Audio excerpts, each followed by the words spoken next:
Bekas Perdana Menteri Dr. Mahathir Mohamad berkata kuasa mutlak yang diberikan kepada penggantinya Muhyiddin Yassin berikutan pengisytiharan darurat akan menyebabkan berlaku pelanggaran dan penyalahgunaan kuasa. Pengisytiharan darurat telah memberikan kerajaan kuasa yang luar biasa. Semua yang dilakukan adalah atas nama Yang di-Pertuan Agong. Mereka tidak boleh dipersoal dan juga tidak boleh dibawa ke Parlimen kerana semua persidangan telah dibatalkan. Kedaulatan undang-undang telah dihapuskan. Kita yakin bahawa niatnya baik. Tetapi apabila kuasa mutlak diberikan, pelanggaran dan penyalahgunaan kuasa akan berlaku, kata Mahathir dalam catatan di blognya. Katanya peningkatan mendadak kes COVID-19 dijadikan alasan untuk rampasan kuasa melalui pengisytiharan darurat. Apa yang dapat dilakukan Perdana Menteri dengan kuasa mutlaknya untuk menyelesaikan krisis kesihatan ini? Bolehkah Perdana Menteri dengan kuasanya memenjarakan orang hingga 10 tahun dan menjatuhkan denda RM5 juta dapat mengurangkan jumlah kes? Soal Mahathir. Bekas Perdana Menteri itu berkata, masalah yang berpunca daripada wabak COVID-19 tidak boleh diselesaikan dengan mudah. Di antaranya ialah tekanan sistem penjagaan kesihatan akibat peningkatan kes,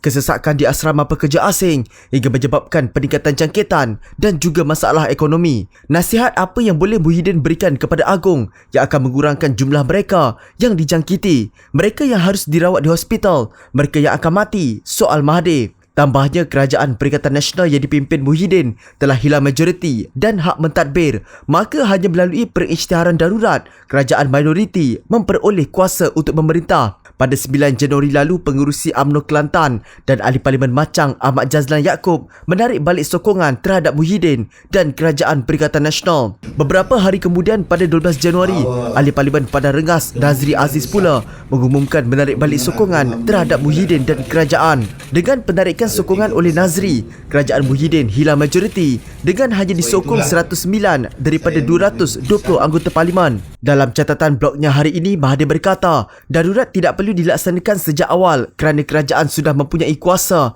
dan rakyat Malaysia telah mematuhi arahan yang dikeluarkan. Kita bukan seperti negara-negara barat yang liberal di mana rakyat secara terbuka tidak mematuhi arahan kerajaan yang mendakwa bahawa hak dan kebebasan mereka telah diabaikan, katanya. Mahathir pada Jumaat lalu menyambakan Muhyiddin sebagai diktator kerana menggunakan pengisytiharan darurat. Dilaporkan juga hari ini Pejuang, parti yang diasaskan Mahathir, mengutuskan warkah rayuan kepada Yang di-Pertuan Agong untuk menarik balik pengisytiharan darurat. Agong berkenan terhadap pengisytiharan darurat berdasarkan Fasal Kurungan 1 Perkara 150 Perlembagaan Persekutuan pada 12 Januari lalu sebagai langkah membendung kes COVID-19 yang semakin meningkat. Darurat berkuat kuasa sehingga 1 Ogos atau tarikh yang lebih awal sekiranya angka COVID-19 dapat dikawal dan diturunkan dengan berkesan. Pengisytiharan darurat membolehkan Muhyiddin menggantung Parlimen dan menangguhkan pilihan raya negeri Sarawak. Tempoh DUN Sarawak akan berakhir secara automatik pada Jun tahun ini.